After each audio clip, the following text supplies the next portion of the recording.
अंग्रेजी में भगवान क्या करते हैं? गॉड। गॉड का फुल फॉर्म जानते हैं? नहीं जानता तीस भैया। गॉड में 3 अक्षर हैं, GOD ना। जी मतलब होता है जनरेटर, लाइट बिजली देने वाला जनरेटर नहीं, जनरेटर का मतलब पैदा करने वाला।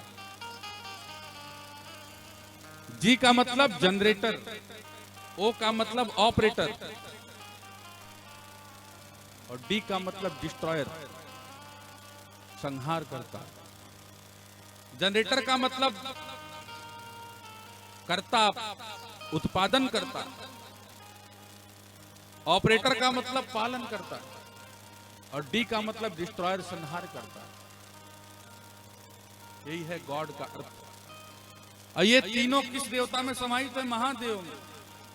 अच्छा, लोग अभी मैं कह रहा था कि संहार संहार संहार के महादेव संहार करते हैं। जब संहार के देवता हैं तो हम पालन के लिए पूजा क्यों करते हैं? अगर भगवान को काम मिला है कि मारना ही है उनको, तो पेट पालने के लिए काहे महादेव की शरण में भाई? संहार का दरअसल अर्थ जो बताया गया समाज में ना, वो थोड़ा गलत बताया गया। देखिए, हिंदी की जो भाषा है, जो हिंदी के शब्द हैं और जो संस्कृत के शब्द हैं, दोनों के अर्थों में किन्हीं किन्हीं शब्दों में जमीन आसमान का अंतर है।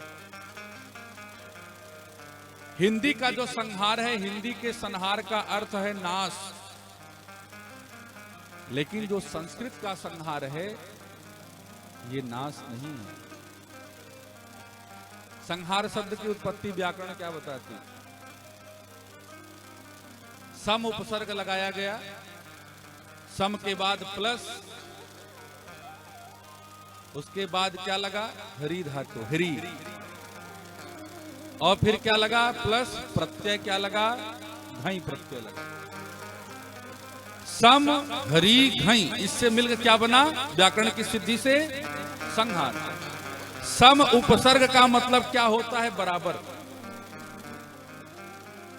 और हरि जो धातु है ना, उसका हर अर्थ नाश नहीं है। हरि का मतलब है हरण करने वाला, चुराने वाला। उसी हरि धातु से हरि शब्द बना है। हरि माने विष्णु, हरि माने, जब हरि धातु से हरि बना तो हरि संहार करने वाले हो जाने चाहिए, लेकिन हरि पालन करने वाले हैं। उसी हरि धातु से संहार शब्द बन रहा है। बाद में मकार को व्याकरण के सूत्र, चूंकि बड़ा थोड़ा कठिन है, मोनुस्वारा सूत्र से मकार का अनुस्वार हो जाता है, तो म की जगह न हो जाता है, तो संहार हो जाता है। संहार का अर्थ नाश करना नहीं है।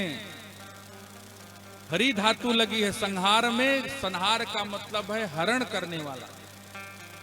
तो भोलेनाथ किसके मालिक है? नाश के मालिक नहीं है, हरण करने के मालिक हैं। हरण माने क्या होता है?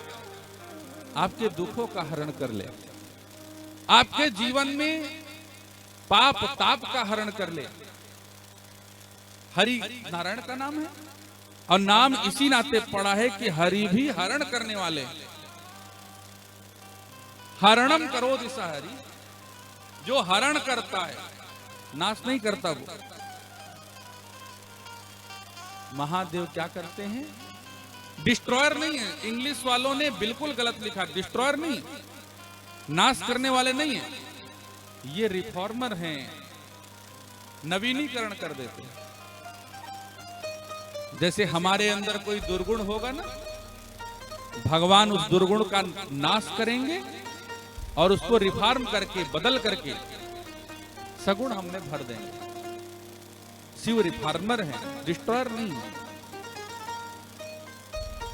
अच्छा, गेहूं अभी आप लोगों ने काटा होगा, तो क्या कह देंगे? गेहूं का संहार हो गया। गेहूं के पौधे आपने काटे जरूर, गेहूं का दाना घर में ले गए, तो पौधों का संहार नहीं हुआ, पौधों का रिफॉर्मेशन हुआ। अब वो गेहूं का दाना जो बाली में था आपके घर में पहुंच गया और चक्की पे जाएगा तो आप कहेंगे गेहूं का नाश हो गया। नाश नहीं हुआ, गेहूं का रिफॉर्मेशन हुआ, गेहूं का स्वरूप बदला। अब गेहूं से आटा बन गया। गेहूं किसी काम का नहीं था, आटा काम का हो गया। यही रिफॉर्मिंग है। स्वरूप बदल जाता है, बस नष्ट नहीं होता। गेहूं से आटा बना, रिफॉर्मेशन हुआ, और फिर वही आटा जब रोटी बन के आया फिर रिफॉर्मेशन हुआ, पक करके मुंह में गया फिर रिफॉर्मेशन हुआ।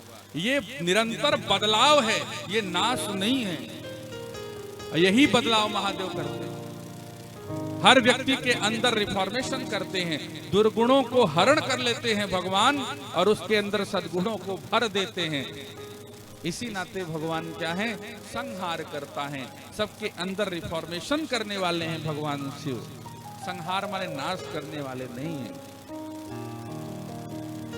इनका गुण, अगर ये नाश करने वाले होते तो लोग इनका गुण गाते। जैसे यमराज से डरते हैं ना सब लोग, काला काला भैंसे पे सवार होके आ जाए, ऐसे भगवान शिव से भी डरते लोग। लेकिन सब जानते हैं कि भगवान शिव नाश करने वाले नहीं हैं।